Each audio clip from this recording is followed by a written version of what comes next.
Hello, friends. Welcome to the Hydro Chronicle podcast with your host, Rich Hamilton.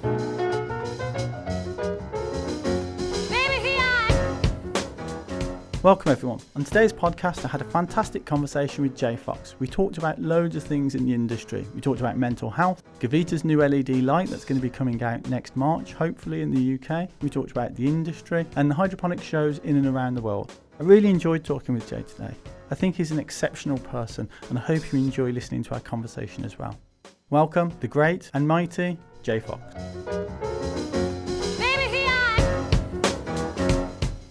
So here we are today with Jay Fox. How's it going, buddy? Not too bad, buddy. How are you? Yeah, I'm good. We're just coming to the end of the year, so a lot of the hydro shows have already happened. Which have been the standout shows for you this year? I mean, in the UK, I think the standout show, Autopot's always a good one. It is good. It was nice to see an alternative, another show, though, back on the scene with the Hydroponic Expo. Went for a look round, Yeah, it was good. Yeah, with Product Earth, it was really good. I thought that they'd nailed it. The location was absolutely fantastic. I thought the location was perfect.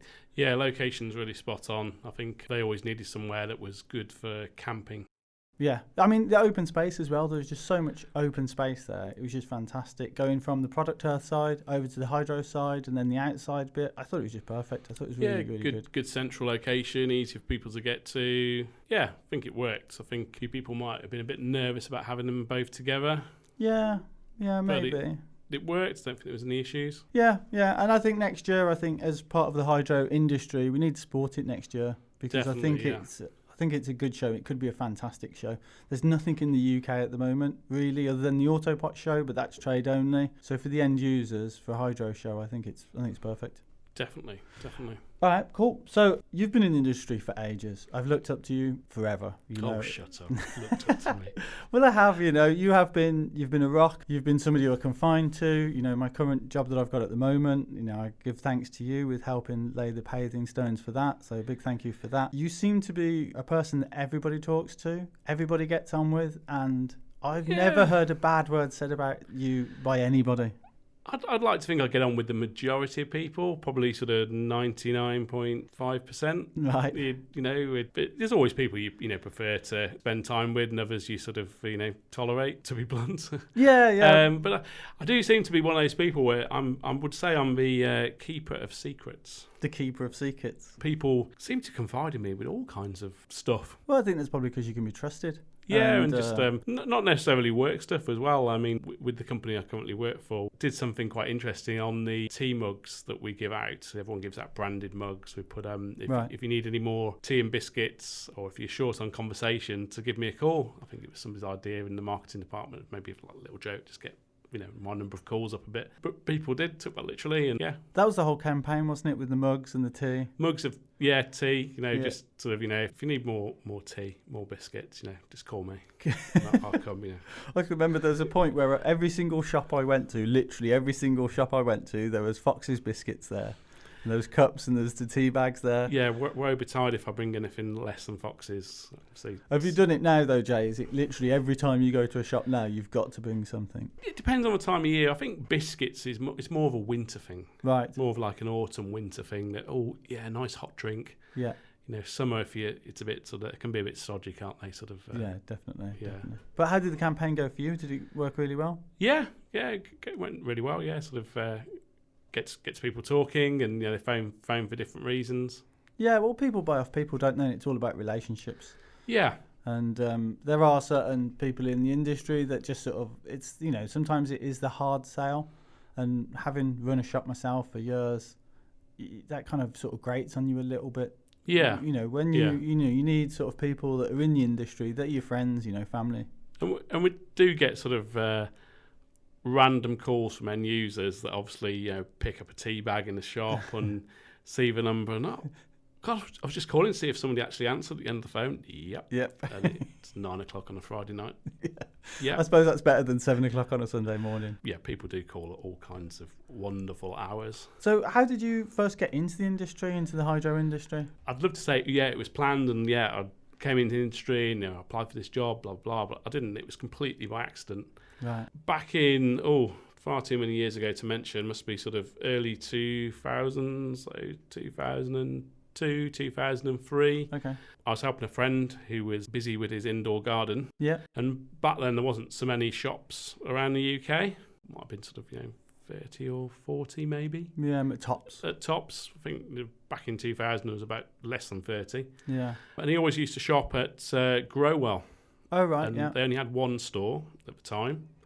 Was that Coles Hill, was it? No, it was before Coles Hill. Before Coles, pre-Coles Hill. It was the old porter cabins. They used to refer to them really? as soggy, well, one of them, because it was a bit leaky. It wasn't quite as posh as the current Growells. Right. Out on the Kenilworth Road at a garden centre. And I used to basically just help my friend out because he was down in South Wales and used to pick up his ever-growing orders. Right, okay. And just popping in there, just got to know the guys there, got to meet the owner of the business. So this was Justin actually working in the shop day to day?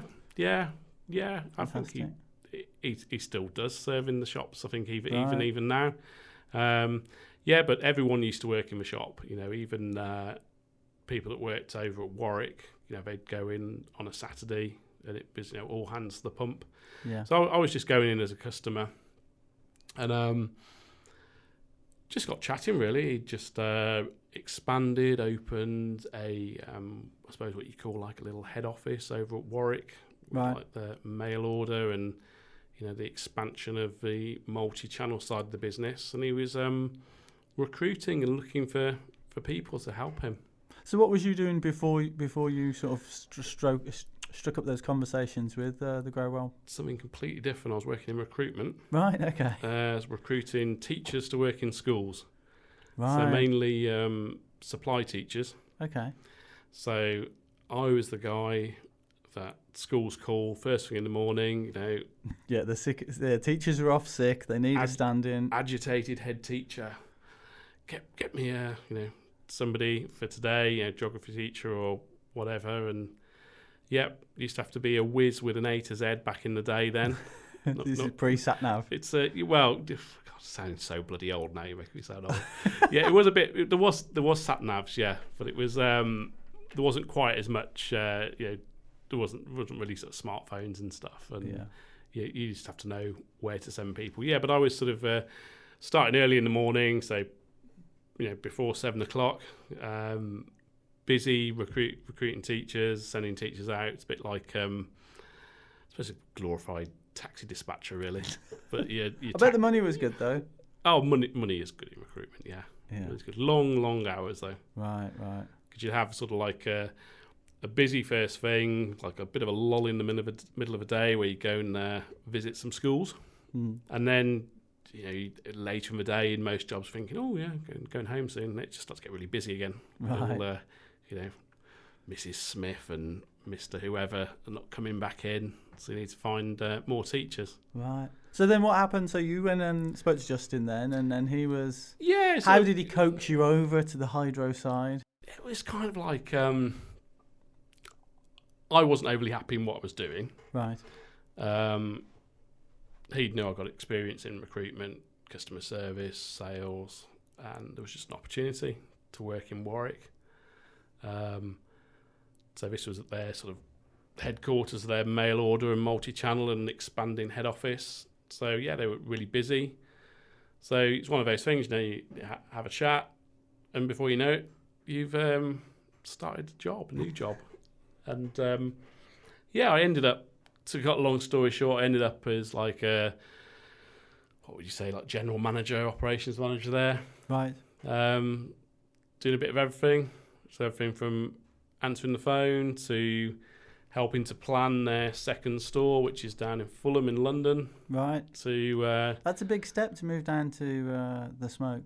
Yeah, I was sort of commuting and stopping in hotels, and I wasn't working down there full time, but it was hard hat on and helping with a fit out of a store. Right. So everything, you was literally everything from. Yeah. Wow, that's incredible. Yeah. So so I mean, the first store was definitely, I think we described it when I was working for, sort of dip our toe in to another part of the country, because it was just originally just one store. Yeah. And then one head office. But yeah, I'd say that I was part of the original team, but sort of definitely sort of the original expansion team of the company. Well, it's still going strong today, you know. Yeah, definitely. Yeah, Grow Well still going strong today. It's a trusted chain shop in the UK, and lots of people go there. And it's always an interesting conversation when you're talking to shop owners, and they get to know you and they find out how you've got into the industry, and they know you've been on the retail side to start with, on both sides of the counter. Yeah. Yeah. Well, yeah, it definitely helps because you understand that. If you've been that side of the counter, you completely understand it. That's me, myself, as a sales rep, and have been a sales rep and owning a shop and being that side of the counter. I take that over into what I'm doing now because I think it's really valuable. Definitely, and you can identify and help stores sort of solve some of their problems. I mean, how many stores are there in the UK now? I think it's an ever-changing number. It is, isn't it? Some people say around 600. I don't know. Yeah, I would say about 600. I mean, a couple of years ago, I remember a conversation I had with Bill Tatley, who used to be the sales director at Nutriculture. Right. Oh yeah, Bill. I know. And he reckoned it was we were almost sort of like a couple of week opening and a couple of week closing. Yeah. Sometimes sometimes one, sometimes two. Yeah, it seems to have plateaued out. There was that stage where it was sort of up and down. There were more and more coming about, but it seems to have plateaued. But it stays average. Birmingham especially was crazy for shops. It just seemed to get to a stage, I think about, what would it be now, about 5 years ago, where I think there was more shops in Birmingham postcode than anywhere in Britain. Yeah, in the Midlands, definitely, there was just loads. I don't know what that was, though, whether people were just actively growing so much in the Midlands or because it was sort of the central hub of the UK, all the motorways sort of converged through Birmingham and then back out again. So yeah, maybe that had something to do with it as well. Yeah, really, really just busy. No. And there's still some shops around in Birmingham that have been here for ages. They're going strong. They are going strong. I'm finding that a lot of the shops that I'm visiting, if they're sort of on private land or if they're in sort of an estate, for want of a better phrase, they seem to be doing much better than some of the shops that sort of high street facing. That sort of, Yeah, I think it's people want ease of parking and all the of course they do. Usual things. And I think some people think it's perhaps easier than it actually is to open a store. It's hard graft. It is hard graft, and you've got to be in it to win it. You've got to be there every day. You do have to be in there. I think a lot of customers that go into the shop think that it's an easy ride, think that there's loads of money in it, and it's very easy, but it's not. Like you say, it's a hard grind. You've got to be at it. It's harder and getting harder. And with eBay now, eBay's and the internet. There's obviously a price war normally within cities and within areas, but with eBay and online stores, sometimes they can run the prices down of certain products. Yeah, they can. I think it's sort of a double-edged sword, but online, I think there'll always be customers that will shop online and will not come into stores. Yeah. For a variety of things. Yeah, and it's not just price about that either, I think. No, sometimes it's can be sort of in between orders. They've forgotten to buy something, a small part, and it's actually just cheaper to order it. Yeah. Well, perhaps even the same price, but they haven't got to drive to the store to get it. Yeah. With free postage, yeah, definitely. Yeah, I think a lot of people now do a bit of a mix, really.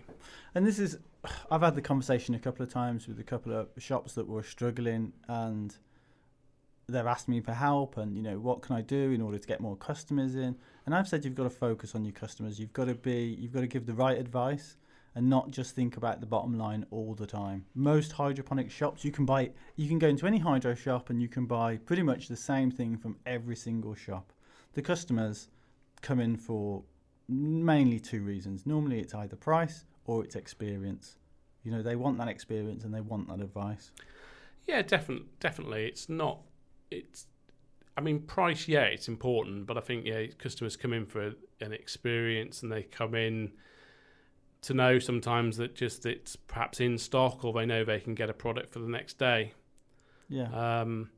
I'd say to any store, you definitely need an online presence. You don't need a super all singing, all dancing, £30,000 website. Yeah. Even if on your website you don't have all your products listed, and you just use it as like a tool to signpost people to your store, and maybe write a few blog posts and direct people to maybe your social media, and just tell people what you're about. You could even highlight the most basic things about how to find you and how easy the parking is, and maybe put like your specials. You might have a couple of products that's unique to you.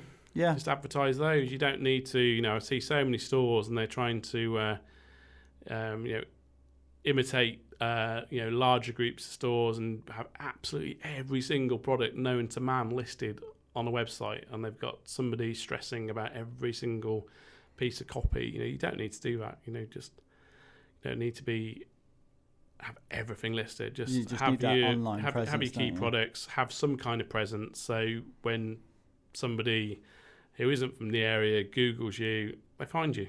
Yeah, I mean, it's not all about price. Look at Charlie's Hydro, for example. They were doing super cheap deals. They were ridiculously cheap. Even from the distributors, they didn't know how they were doing those prices and making a profit. And it turns out that they went bust as soon as the tax year came in. They had to fold because they suddenly realised that they weren't making any money. Not only that, they was actually losing money hand over fist.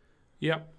And also, just on price, I just encourage stores to, even if you don't know the local stores to you and you have no relationship with them, pick up the phone, have a chat with them. Yeah. Friendly competition. Yeah. I think going back to when I had my shop, I had a good relationship with all the shops around me. There were shops that were opening up. Birmingham Hydroponics, Sturchley High Street, great shop. Loved the guys there. So they opened up after us, and we got on with them. We could have gone that way where, you have a bit of a battle and a price war, and I don't think there's any need for that. I think there's enough customers for everybody. And if you can get on with anybody, if you haven't got it and they're not willing to wait, I don't see the problem in sending them down the road to the other shop to, pick up that item. Because for me, it's all about the end user. It's all about that person getting what they want and that customer satisfaction. Like I said, I think we should. I look at it as sort of a family. Yeah, it's definitely when it comes to the world of hydroponics and plant lighting, it's definitely a very small world. Yeah. I feel very connected, especially through social media, to people in so many different countries. Yeah. And walking into stores, and I'm still sort of I'll wear like a company shirt. The current company I work for is a company called Gavita. We make lighting. Shout out may have heard of us. Yeah. I still wear a branded top when I go out to shops. Still try and spend at least 3 days a week visiting stores. But I found I don't always need to introduce myself these days. Well, no, you don't, because you're everywhere. You've earned your stripes. You're everywhere. You're at every show that I think I've ever pretty much been to. And like I said, no one's got a bad word to say about you. It's almost suspicious, Jay. It's almost suspicious. Nobody has a bad word to say about you. All the bad words will come out now. No, they won't. No, they won't. Not at all. So do you find there's a difference in the shops? I know you go to Europe. You've been over to the States. Do you find that there's a difference actually in the industry of the shops in the States or Europe as opposed to the UK? Is there a difference? Little differences. I mean, obviously in the States, everything is bigger. A lot of bigger bottles. I know sometimes I refer to our 1 litres. A couple of people have called them dolly bottles, as in doll's house. Yeah. As in, is that a sample? No, that's a litre. An actual bottle, yeah. That's the most common sold. What's a litre? Oh, that's like, a little bit more than a quart. Yeah. And when you get into the whole US gallons and litres and all the... I find it they stock so much more, but for example, like nutrients in America, they don't nearly have as much range as nutrients. The shops that I've been in, they've sort of got 5 or 6 big ones. Yeah. And that's it. Where here in the UK, it's sort of I think it's almost getting out of control. I was in a shop the other day, Hydro Hobby, if you know it, down in Kenilworth. I do. I know Dave very well. Yeah, Dave's a cool guy. And I think it was counting, I think there was probably 48, maybe. It was either 48 or 56 different nutrient brands that he's got there. And all credit to him, because he's got, it's the one-stop shop. If you need something, he's got it in. But it's so many nutrient brands to carry. Yeah, maybe. I know some stores do it in the UK, and maybe that's the Americans. They'll pick 5 or 6, and they'll just get behind those brands. Yeah. If a customer wants something, you get it in for them. If you've been asked 3 times for a product, you need to be finding out what is that product. But do you need to stock every single nutrient? Probably not really. No, probably not. You're in danger of making it overly complicated for your customer. Yeah, it's also, especially here in the UK, it's regional as well. I find that certain areas. Yeah, very regional. Yeah, it's the same with systems, I think. I find that there's obviously cocoa, hand-fed, run to waste is sort of the common sort of denominator across the country, as it probably is across the world, because it's as simple as it gets. But, nutrients are so regional. Some nutrients sell so many of in that one area. You literally go 10 miles down the road, over the county line, and they don't sell any of it. They won't even stock it. Do you think it's a bit like beer? I think it must be a bit like beer. Yeah, certain beers and lagers get drunk in certain areas. Yeah, I think it's just, I think it's such a close-knit community. It's, people ask friends for advice, and it's what they're using. Yeah. Perhaps it's what a shop is suggesting. Definitely what a shop's suggesting. I've seen, and all also sorts. Probably what people have had success with. Yeah, I'd like to think. Yeah. There are some bizarre sort of historical nutrient mix-ups of brands that I've seen that people use, and they religiously use that mix of nutrients because they've used that for so many years. Yeah. But when you look at it sort of laid out on the shelf or laid out on the counter, it's kind of bizarre. Yeah, the bit of this, bit of that, bit of the other. Yeah, it doesn't seem to quite work. Obviously, it is working. It's working for them. But when you put them all together, it seems like they've got either multiple products or the same sort of, pretty much the same product, just in a different bottle or a different brand, which is weird. Yeah, sometimes overloading a bit. Yeah. So what's your plans for the future then, moving forwards? Plans for the future. Yeah. Well, plans for the future. I'd love to say I'll be retiring in 3 years, but that's probably not going to be the case. But I think I'll probably get bored quite quickly. You couldn't retire. Couldn't retire. Like you said, you didn't choose hydroponics. Hydroponics chose you. So I don't think it's something you could turn your back on. If you tried to give it up. No, I do I like meeting new people. I would like to think probably for the future be working sort of in more countries, a bit more travel. Yeah. I'd love to think the UK would hurry up and perhaps change certain laws, but yeah. Well, I think we might be a way off yet.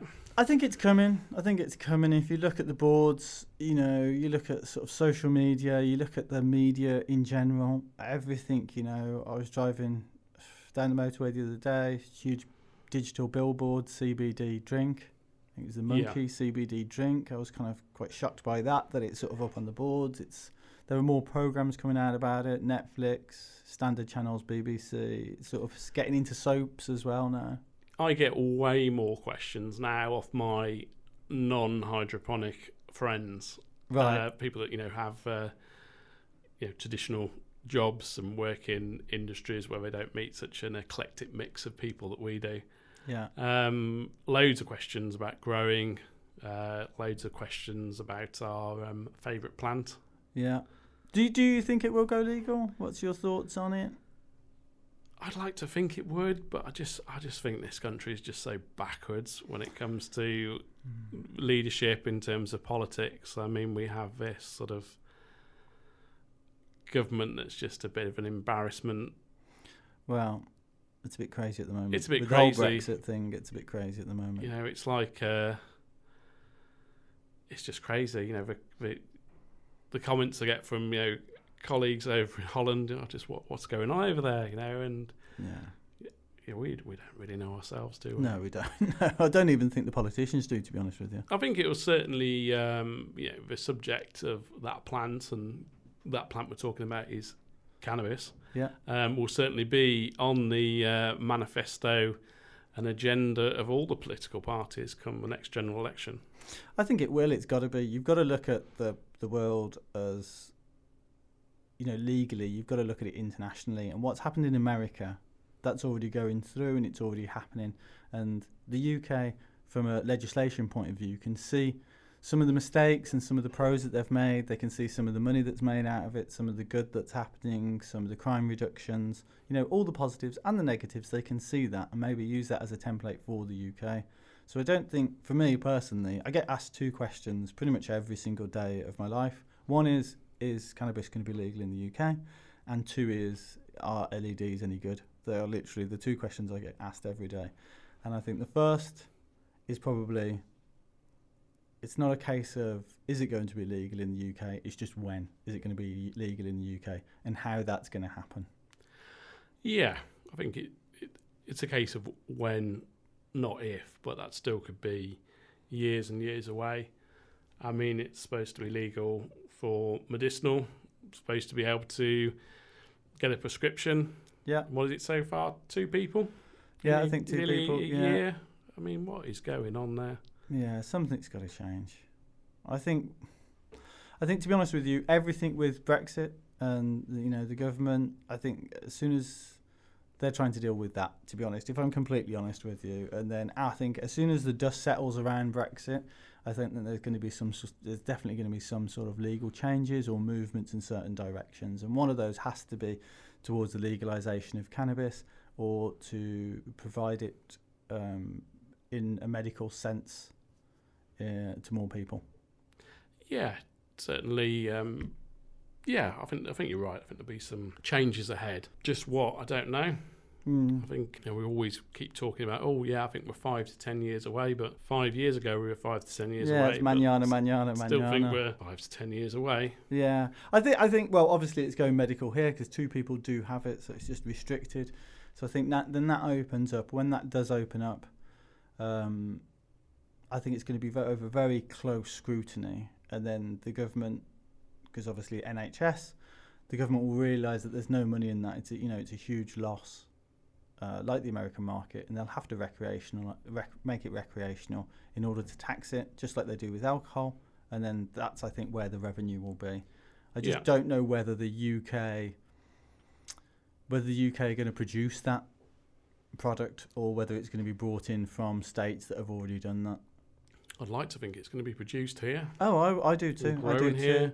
Because it's going to create jobs. It's going to create careers. It's going to be a whole new industry. Yeah, and it should involve the people that are already in it.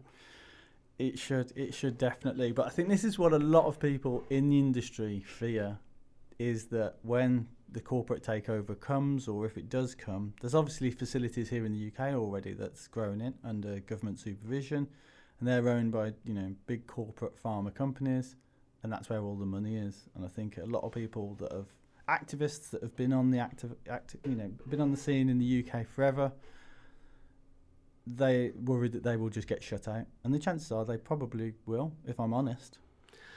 Yeah, unfortunately, I think you might be right. Because it's big money. Tobacco's obviously on the way down, as it has been, and rightly so for so long. But those huge conglomerate corporations from the tobacco industry have got huge amounts of money, and I see in America and other places around the world that the tobacco companies seem to be the big ones that are throwing money at it, and that you're talking billions there. It's huge amounts of money. Yeah, absolutely. Yeah, off the grid. Off the grid. But digit numbers. Yeah. Hopefully, though, if it does come, the good things that will come into the UK will be that that there'll be regulation.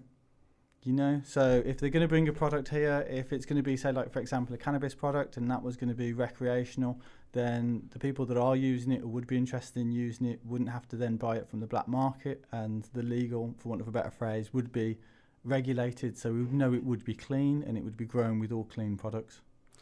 Yeah, which is a good thing in terms of, you want, nice, clean products. Yeah. Grown organically if you can.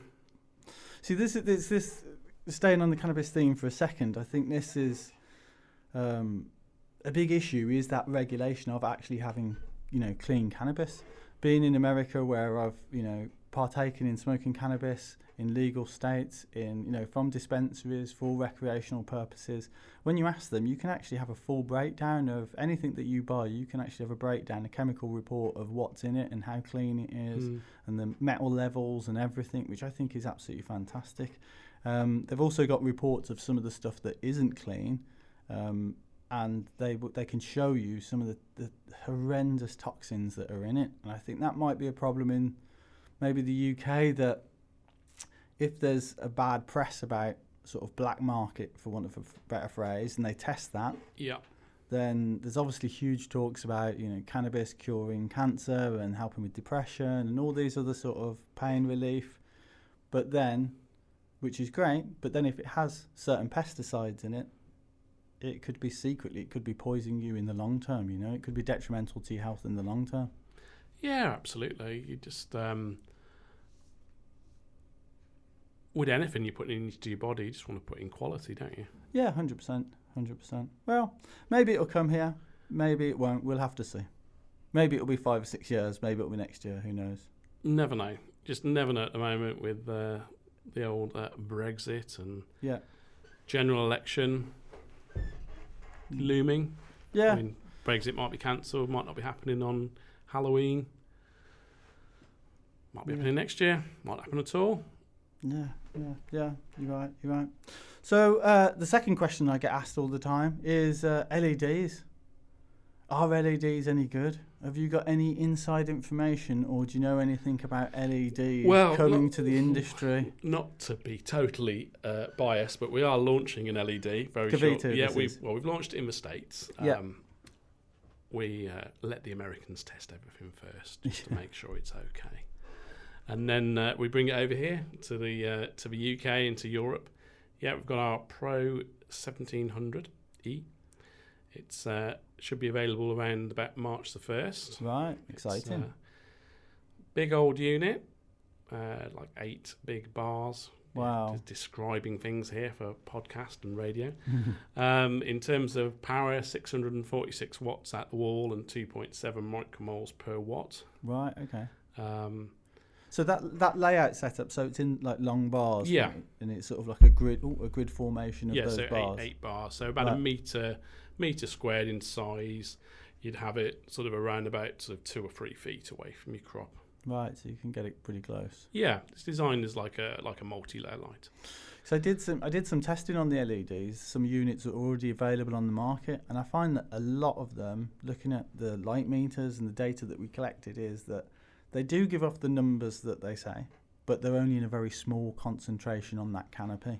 Yeah. So you have to have a wide spread, and what you're sort of explaining, those lines, is perfect for that. That's why we've taken so long to bring out a product. Yeah. I mean, there's just been, to be blunt, so much crap out there. Yeah. And, people making completely false claims. Got a par meter and they think they're the world's best engineer. Well, this is it. I mean, LEDs now, are, they're readily available from, places like China and Japan and India. You can have them brought in just in panels. And I think there's been quite a few people that have been trying that and sort of almost hoodwinking people into thinking that, this is the next sort of amazing best thing. And I think that's slowed progress. Yeah, definitely. I mean, lighting is moving at a very, very fast pace, LED especially. Yeah. In all areas, not just gardening and horticulture. Look at the things like street lights. They've been replaced. Your old orangey yellow glow. Yeah, they're gone. Lights being replaced for something that's not so light polluting. Yeah, they're also energy efficient. Energy efficient. LEDs are energy efficient, but I'm really looking forward to that because there's Sunlight that's sort of in the mix for LEDs, and Cropmaster at the moment, which is a UK company. I'd say they're probably the top ones, branded name ones. But for a big powerhouse like Gavita to come in with an LED, everybody knows that you've got that brand, haven't you? So you've got that quality. Yeah. I mean, I've never known a product, anything that we've ever brought out, I've had so many inquiries before it's gone on sale. Yeah. So we've had end users calling our Dutch head office. So they get like a Dutch greeting, and then receptions that have like working out what part of the world they're from, who to put them through to. They want LEDs, yeah. Loads of inquiries for our website, for our social, and this is months and months and months before we've even mentioned that we've got anything like a date when it's coming. Right. Well, you got to look at the American market. That they do it so well. Yes, yeah. So anything that works there in a commercial facility, it's going to work here. And like I said, with the name of like Gavita, you know that it's quality product because all the boxes are going to be ticked. You know it's not going to be cheap. You know it's going to be quality all the way down the line. Absolutely. Yeah, fantastic. And will you be able to daisy chain those? Do you know yet or not? Or is it just run off one power supply or? One power supply to each fixture, and then you can connect them to the master controller, so you can dim them down to 50%. Right. That sounds exciting. Yeah. I've already got 100 million questions for you about that, but they're quite tech questions, so maybe save it for another podcast, because I'm just really excited about the innovation of LED. I think we've seen in the UK magnetics are sort of on the way out. Digitals have sort of replaced the sort of old magnetics now, and in the UK market, digitals are sort of the big one, but it's still 600 watt lamp, metal haloid dual spectrum, super HPS. Having a look again in the American market, they're all using double-ended thousands over there. So I think it's sort of shunked down the sort of the rankings now. Yeah. So I think as magnetics slowly fall off the end, then I think digitals are coming up the front, but the next one along will definitely be the 1,000 watts. And then after that, I think it's going to be the LEDs. Absolutely. And over time, cost of ownership will come down as well. Yeah. In terms of LEDs, we'll see all kinds of variety of sizes as well. We'll see, even as far as like big replacement top lights in greenhouses as well. Yeah. Well, I think that's a lot of the price point on some of the better LEDs out there. The cost of them's huge. For a single unit, it's 1,000, maybe sometimes a little bit more than £1,000 per unit for a 1.2 square, which is an awful lot of money to be spending on a horticultural light. So yeah, exciting times, I think. Always exciting times. So Gavita's, their 1,000 watts, they're still pretty big. I mean, you guys sent me a couple of the 1,000 watts. We did. How are you getting on with them? I tell you what, they're absolutely fantastic. They are fantastic. I can honestly say, and it's not just because you're here in the room, Jay, and it's not because you sent them to me. They stand out at the moment. They're the best producing light that I've ever had. I would be really excited to use those almost in like a hybrid light system. That's what I would sort of want to look at the moment, is to look at a 600 watt or 1,000, and actually mix LEDs in around that as well. So not just have that 1,000 watt in the central, also have the side lighting with the LEDs. That'd be interesting. I think that's something we'll see, is people making sort of like almost like a checkerboard, one LED, one HPS. Yeah, I like the idea that you can change some of the polarities on the LEDs as well, so you can go more into that infrared. So if you're, say, producing tomatoes or courgettes or chilies, by hitting that sort of UV at the end or purple light going over that end of the spectrum, you sort of bring out a lot more of the terpenes, and you have that hormesis effect where the plant thinks it's coming to the end of its cycle, so it really pushes everything into sort of getting rid of the seeds and making the fruit as big as possible. So it'll be really interesting to have a look at that and have a good play with that, I think. There's a lot of people that use side lighting as well now with the CFL, so they'll have a standard lamp and they'll hang the CFLs down. I think there's a good space for LEDs to be in that sort of area as well, because everyone knows that the CFLs, they're so you only have to look at them and they break. Oh, in terms of how delicate they are. Yeah, definitely. They're a nightmare to ship. So, something that's as robust as an LED, and most of the LEDs I've seen are a little bit more water friendly or humid friendly than some of the lights. Yeah, certainly on our new one, on our version 2, the Gavita 1700, it's IP66 rated. Right. So, for those that don't know, you can pretty much shower it. Yeah, that's fantastic. Like the kind of rating you'd have something on, like an outdoor socket, isn't it? Yeah, yeah. I suppose the energy pool's going to be much less as well, isn't it? It's going to be... Yeah, certainly it's 646 watts from memory. Right. Yeah, that sounds like good stuff. Good stuff. So, any more shows the end of the year? You going to Hemp and CBD? The UK one? Yeah. Yeah, most likely. Yeah, I'd say I'll be there. Yeah, I haven't got too many plans. Probably go over to Prague. Oh, the Canifest. Yeah. Is that December or is it November? It's November, isn't it? The 3rd? Yeah, I think so, from memory, yeah. Yeah. I like Canifest. I went there last year. I thought it was brilliant. Yeah, it's a nice city as well, Prague. Nice. Yeah, it's beautiful. Did you see any of the gophers? Gophers? There's like beaver gophers running around by the canal. Did you see them? No. No. Okay. Next time, when you're there, go down to the canal and have these sort of wild city beaver gophers. Yeah. They're protected, so you can't mess with them. Oh, right. Kind of like, yeah. You can't ask for one medium rare then? No, you can't. No. Okay. But they just run around and they're friendly. They're as friendly as Greenwich squirrels, so they'll come up to you and they'll mess about. Yeah, Okay. yeah. They're good fun. The location's good as well. I mean, there's Spanibus that's over in Europe. That's huge. High Times has just bought it, rumoured. I don't know whether that's true or not. That's the rumour. So I think... I don't know. I don't know, yeah. So I think the Canifest is the only other big European one that I think's got a lot of potential. Yeah, certainly gets like people from all over the world there. It's quite cheap. It's like economically, it's viable to get there. It's not too expensive for us, and the hotels aren't astronomical. And it's the kind of thing, if you're working to a budget and you're an end user, get on Skyscanner now, find out when the event is, get your flights booked, get your hotel booked. Yeah, months ahead. They've also got Uber as well. See, that's the thing that drove me crazy in Barcelona last year. Earlier this year was there's no Uber. So life without Uber. I know. Yeah, imagine that. Uber's good. We like Uber. Yeah, I like Uber. But when you can't speak Spanish like me at all in any way, shape, or form, it's just trying to get a cab. No, I can't even speak Dutch yet. I've only worked for a Dutch company for like it's 5th year. You must have picked up some little bits here and there. Yeah, I've picked up bits, but I don't let them know. Right. When it's just nice to know. Oh yeah, you say no. Yeah, okay. Yeah. Yeah. That's amazing. And thank God for Google Translate. Yeah. It saved me more than a few times. It doesn't work perfectly though. Sometimes I'll translate an email. And it's like, you are.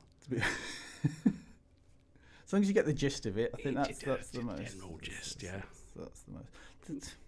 I mean, as an English person, I'm so lazy because I don't speak any other languages really. So I just kind of expect everyone to speak English. And to be honest with you, they do. And most of them speak better English than I do, if I'm honest. I speak a little bit of Turkish, a little bit of French. Schoolboy French, and little odd bits of Dutch. I definitely understand when there's a party and when I need to be there. Any bad words? I bet you know a few bad words. Yeah, too bad for the airwaves. Okay, right. Okay, so I wanted to also talk to you about mental health and mental health in the industry. Okay. I think it's quite important. The hydroponics industry is such a macho industry. It's quite male driven. There's more women that are coming into the industry and females that are coming into the industry, like Dr. Callie Seaman, should I say, which is fantastic. And I think we do need more, but it is quite a very male, masculine, testosterone driven industry.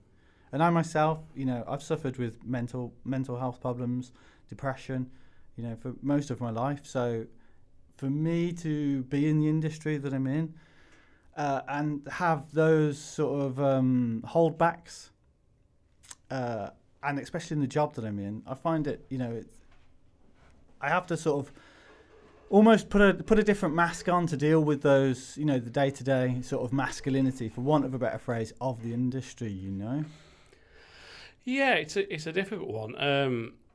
It's one of those hidden disabilities. To somebody, you can look perfectly fine. Yeah. They have absolutely no clue about what's going on in your life. I think it's good that more and more people are talking about mental health. As you know, yourself, Rich, Yeah. I also suffer from mental health problems, and have done for a number of years. And I'm very grateful to some people in the industry, that have sort of took me under their wing and looked after me in the past when I haven't been so well. Yeah, and all credit to them. It's and also, like, you do spot, going back to sort of like the I was talking earlier about when we put, just sort of quite innocently, on some of our marketing, if you're short on conversation, tea or biscuits, give Jay a call and my phone number. The time we did that was around, I think it was around a mental health awareness week. right. And we kind of accidentally started a bit of a mental health campaign without realising it, because a couple of people did just phone for a chat. Yeah. And we did sort of like, I myself, I'd sort of identified there is quite a few people that work in industry. There's a lot of independent shop owners sometimes, and if they're not having a very busy day, they're basically climbing the walls of their own store. They are, yeah. Or if they've had, trouble at home or problem with a customer, they're just on their own with nobody to sort of sound off until the next rep turns up. Yeah, definitely. Yeah. I think I'm just like you in that sense, that I'm a guy that picks up his phone. So my phone, my work phone is on 7 days a week, 24 hours a day. I don't put it on silent when I'm in bed or sleeping. So if someone calls me, it's genuine, I pick up and I want to listen to them. That goes for the people that I know in the shop, and internationally everywhere. I'll pick up, because if they want to talk to me, whether it's sales or anything else, I'm there to listen to them. And I do get, shop owners, people in the industry calling me up, once, twice a week outside of work, and it's nothing work related. They just want to chat. Yeah. Often people just need a friendly voice to talk to, and sometimes the people closest to you aren't always the easiest people to talk to. No. So that's sometimes why they maybe choose somebody sort of outside their immediate sort of circle of friends. Yeah, definitely. And I think, for example, I can only talk about sort of my issues and the problems that I've had, and that I sort of I sort of put it in a box. I sort of pigeonhole my emotions sometimes, and sometimes they boil over. And I think when I'm, say, like at shows, or I can do shows for a certain amount of time, but then after a certain time, I just find it completely exhausts me, after the day, as well as having to do, like a standard sort of day's work. You're on your feet all day for the show, you're talking to people all day. But when you've got those sort of underlining issues that are sort of under the surface, it's physically and mentally, draining. Yeah, absolutely. I mean, I think there's a really good image sometimes I see that's shared on social media regarding mental health, and again, I'll describe it to you for the wonders of the podcast. And it's an image of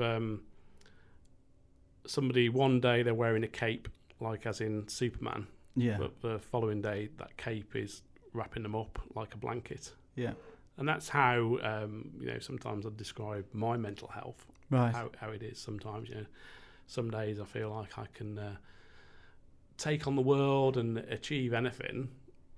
And other days, God, I'm having to have a word with myself to get out of bed in the morning. It's that debilitating. Yeah, it is completely debilitating. I don't think people that have never had any sort of mental health issues or depression or anything like that, I don't think you can understand it unless you've sort of been there, unless you've had that. There's no, you can explain it, but you can't sort of get across and I think how debilitating it is, There's like with everything, there's different severities. Yeah. You can have, mild symptoms, mild depression that is just caused by, one particular thing in your life, or you might have something that's more sort of lifelong, that's sort of ongoing, and there's no cure, and you can maybe sort of dip in and out of pharmaceutical meds, and Yeah, it's a slippery slope. Try and help yourself with some oils or CBD, and different things work for different people. Some people turn to drink. Other people turn to different things. I think a lot of it that helps me is to do with just trying to keep active, trying to have a bit of a routine, trying to get out in the fresh air with the dog is always a good one. Yeah, Milo, is it Milo your dog? Yeah, Milo. Yeah. Little Jack Russell, white, believes he's a lot bigger than he actually is. Don't all Jack Russells though. He's like 7.2 kg, but he thinks he's like 120 kg with a 8-pack. He'll take on any dog. He's literally bonkers. He's probably just your guard dog. That's what it is. He's probably just trying to keep you safe. He's got a warning against his name at the local vets. Oh, does he? Yeah, he attacked the vet 3 years ago. He's got a yellow card. It's got a red. He's got a red. Red warning. Comes up on the computer every time. It's like must have muzzle. Right. For have to have the annual sort of checkup and injections, and it's always like a little bit of a nervous look. So, so you find getting out with the dog helps? Yeah, getting out with the dog. Try and do some swimming. Try and stay in hotels when we're travelling for work that maybe have a swimming pool or like somewhere to do some exercise. Yeah. It's crazy, isn't it? Like being a rep or being out on the road in the hydroponics scene, I don't think people realise how lonely it is. You spend most of your time in a car on your own, and then when you stop over, you spend it in a hotel on your own. It is. I mean, I don't mind being on my own.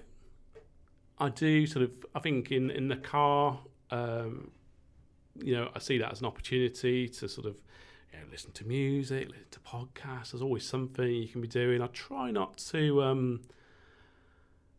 think I've seen too many accidents to be on my phone too much. Yeah, so have I.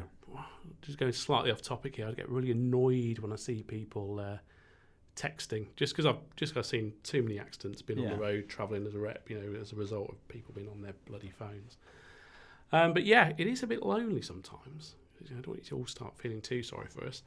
I think I've sort of I used to sometimes, be one of those people that makes conversation with randoms in the bar at night, but I don't know, as soon as you get onto the subject of what you do, they just thought, no. Yeah, I don't know. Sometimes I think it's a little better now. It's a bit better now, yeah. I certainly don't mind the whole table for one thing.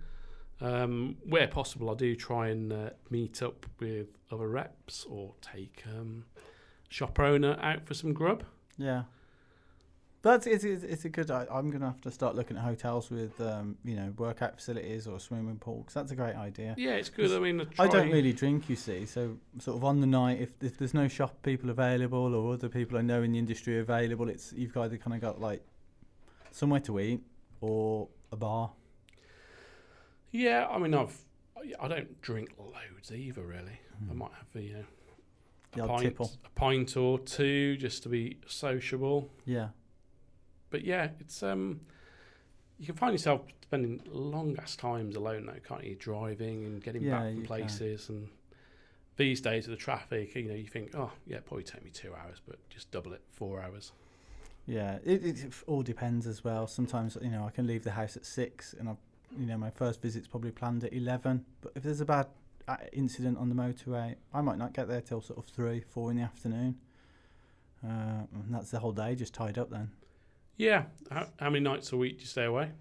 I normally try and stop away every other week. So I've got a lot of London to look after, a lot of the shops in London, down South Wales and down in Devon and Kent. So I try and get back as much as I can. It just means doing more hours. It's just more hours in the car. Yeah. So I normally end up spending a lot more time in the car than maybe I have to, but I'd rather get home.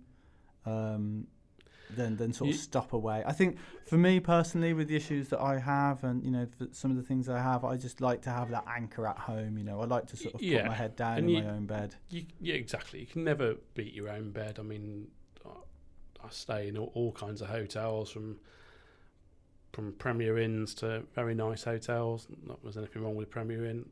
Very good beds. Yeah. Good beds. You can buy them, you know. You can. They're right posh old brand. I know, yeah. Give Hypnos a mention. Yeah. But it's a funny old job being a person on the road representing a brand, whatever industry you're in. Yeah, find yourself hours and hours and hours. So what do you think, what would, if anyone's listening to this that's in the hydro industry or not in the hydro industry, I think that may be suffering from, you know, like a form of depression or bipolar or some sort of mental health problem, what do you think is the best step for them, or the first step that they should do? Talk about it, go to the doctor? Talk to somebody about it. You know, don't necessarily need to run straight to a doctor, but, you know, GPs are better than... a lot of people give them credit for. Just talk to somebody about it. Talk to, you can have a look at some reputable websites online. There's various things you can do in terms of questionnaires and things to sort of, not to be like a Dr. Google or self-diagnose too much, but sort of work out sort of where you are in terms of, you know, have you got a problem? I think that's the first step, is understanding that you might have an issue.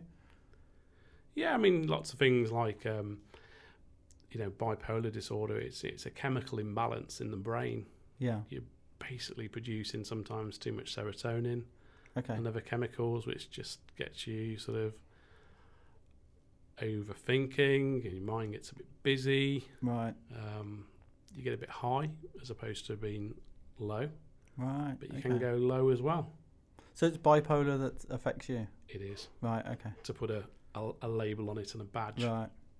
Yeah, I first diagnosed in 2006. Wow.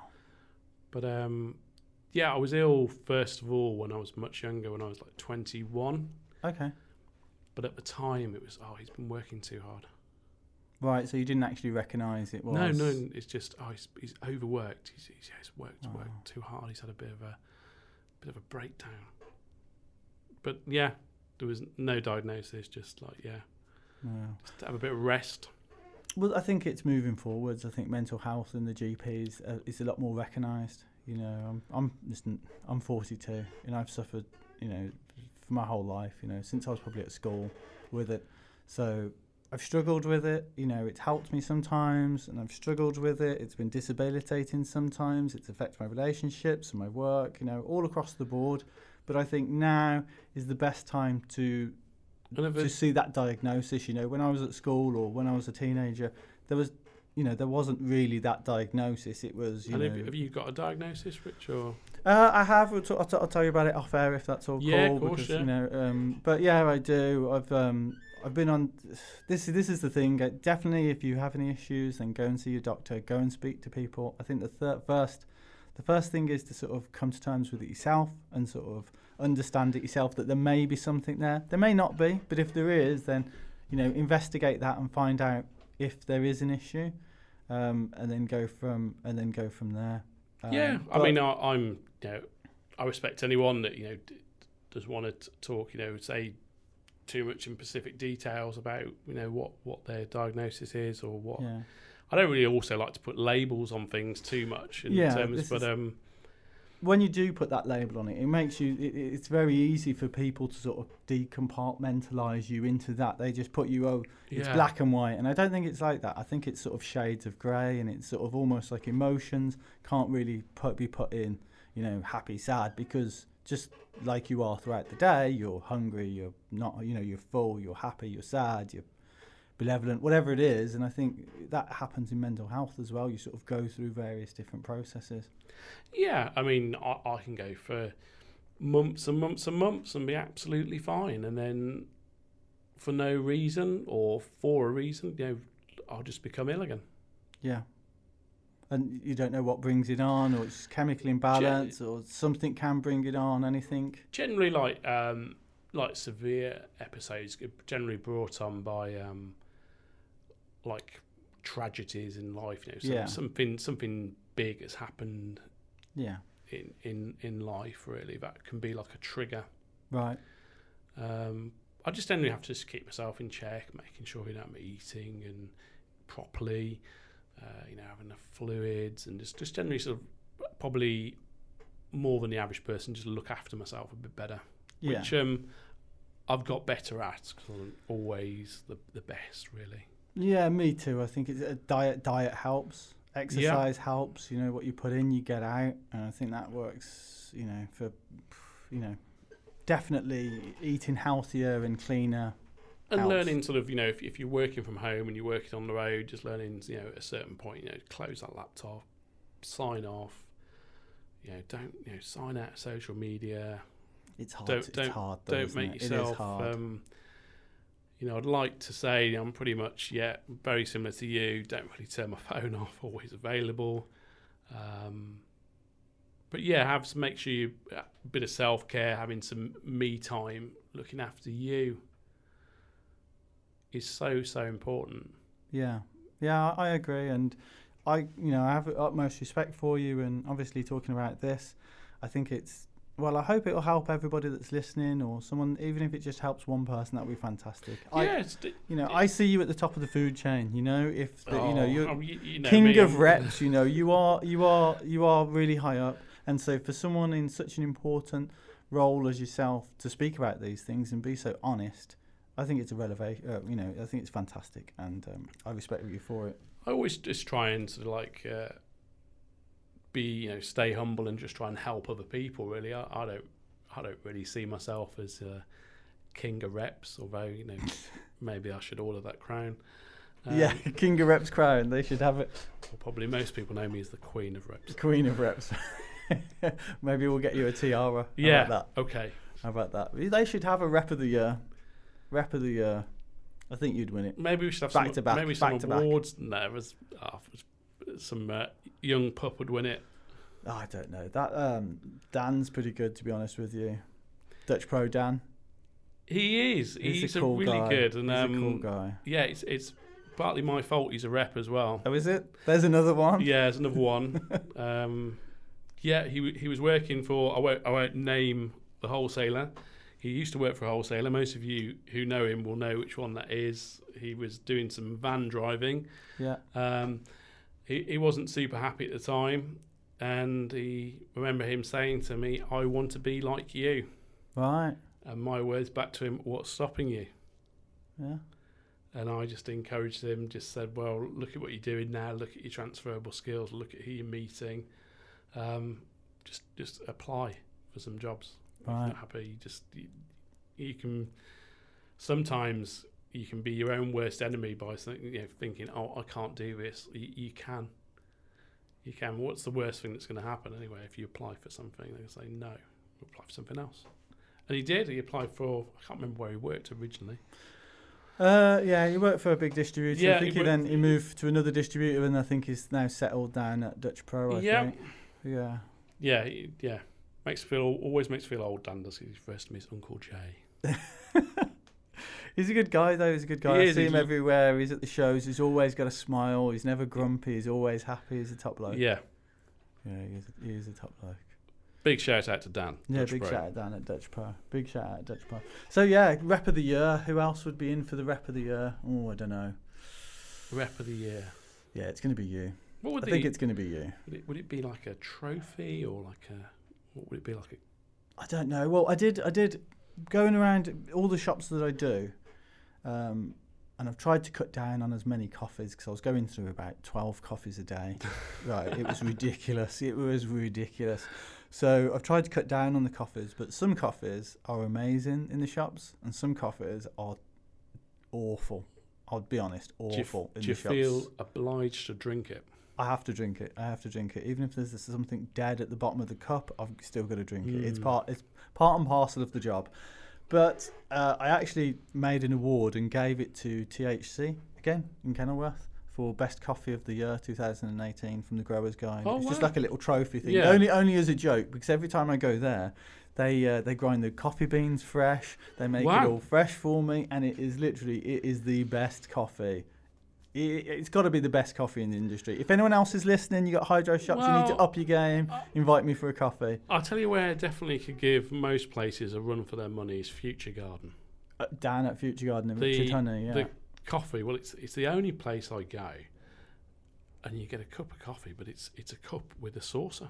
Really? Because everywhere's normally a mug, isn't it? It's a mug, yeah, and yeah, mug's fine. But yeah, they've got very, very posh machines at Future Garden for the customers, yeah. See, I did have one a couple of months ago. Actually, it was last year at Future Garden, but I can't remember it.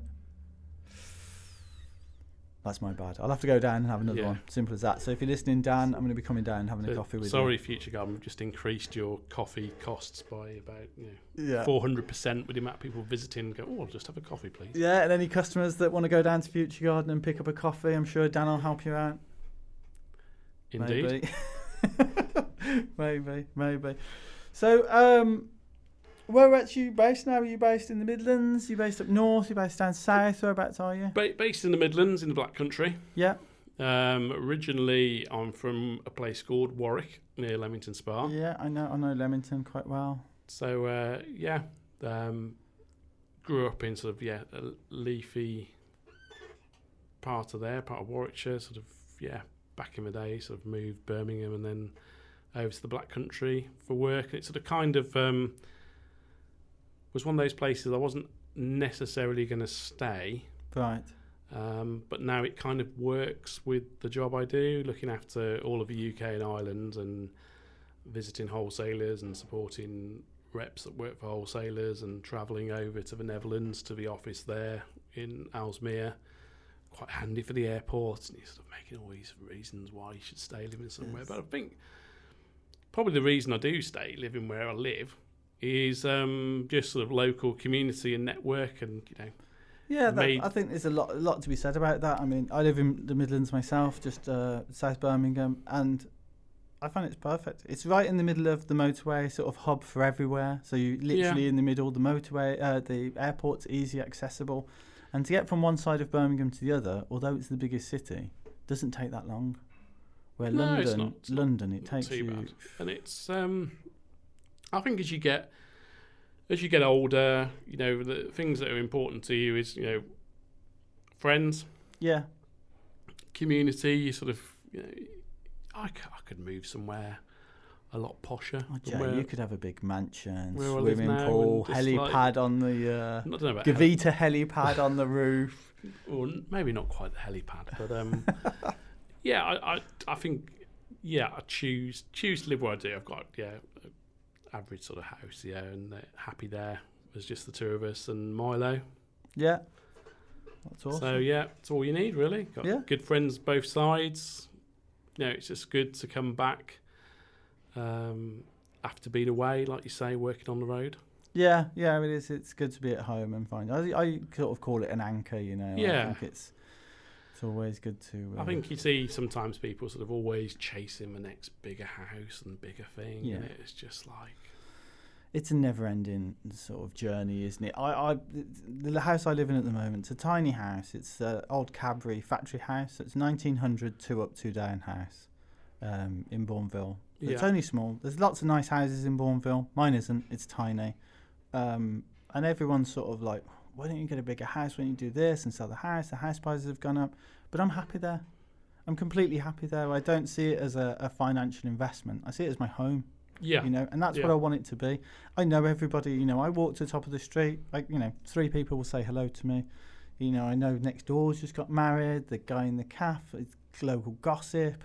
I know the post people. Everybody knows me. It's safe. It's secure. It's lovely. Yeah, I mean, it's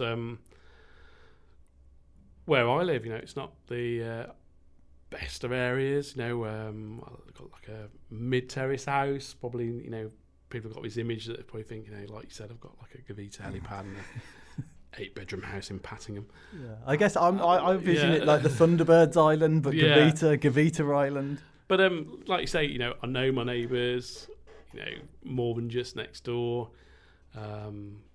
Know people in the local community. Yeah. Live opposite my MP, Patrick McFadden. Right. Can go knock on his door, got his mobile number, can give him a moan. It feels sort of like, That's good. That's humble. That's humble, That's humble. I think. All credit to you. What do you think, go back to hydroponics and the hydroponic industry here in the UK, what do you think the future is for the hydroponics industry? I know there's a big shuffle around of sort of distributors and stuff, and that's one thing. But on a shop level, what do you think the future is? Do you think bigger shops are going to get bigger and the smaller shops are going to get smaller, or where do you see the future of that? I see the future in a lot more hobby growers. Right, okay. I think a lot more people will be coming into stores who are completely new to the growing scene, that want a 1 light, 2 light setup. Yeah.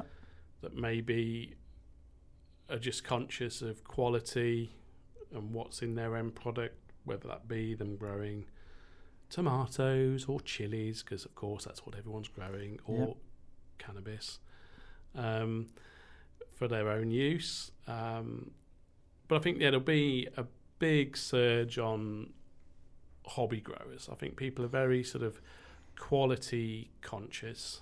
I think that's a really good shout, because I won't mention the name, but a large flat pack Swedish furniture company has just started doing loads of implementations in their fitted kitchens.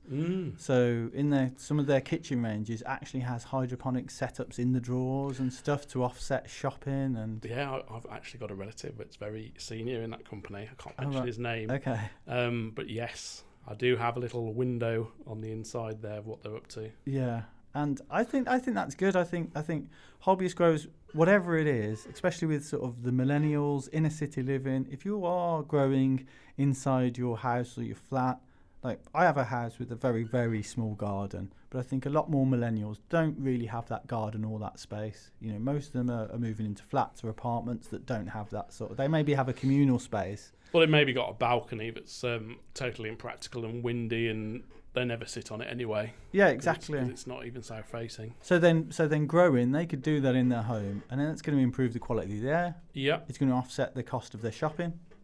Definitely, yeah. It's going to improve their health because they're going to have healthier food that's going through. So I think it's a win-win. So I think that's a good shout. And I think that organic nutrient companies as well seem to be on the rise here in the UK. Yeah, definitely. I think just people are becoming more aware of what they're putting into their bodies, and if they're going to, whatever they're growing, they want to grow the best and they want quality. Yeah. Yeah. I suppose the only you could compare it to, if you're talking like something completely different in terms of like product wise, I'd probably compare it to say whiskey. Right. Okay. You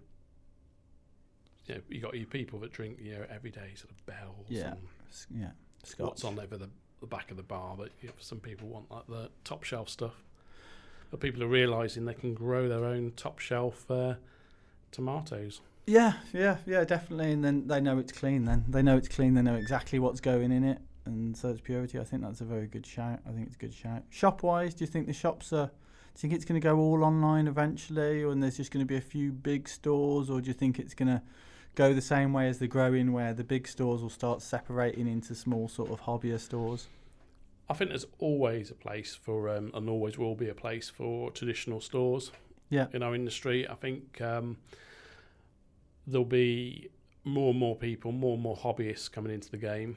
And this is where, they need some face-to-face advice, and people will pay, not necessarily at a premium, but they happily, pay whatever the going rate is for the equipment and the advice. Yeah. Yeah, definitely. Okay, well, that's fantastic. Do you want to make any shouts out? Do you want to do any shouts out to anybody? Your Instagram, maybe, website, anything of that nature? Oh, yeah, you can follow me on Instagram at james.gavita, Yeah. Websites, you can, if you want to go to our work website to look at the new LED, it's gavita.com. Yeah, I'll be having a look at that. I'm really interested in that. Yeah. I think that's going to be a tour de force. Thanks for having me on. Excellent. Thanks, Jay.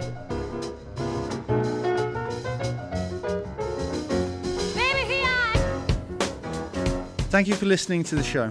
Please subscribe if you like what you hear to the Hydro Chronicle podcast, and we'll see you next time. Thanks again for listening.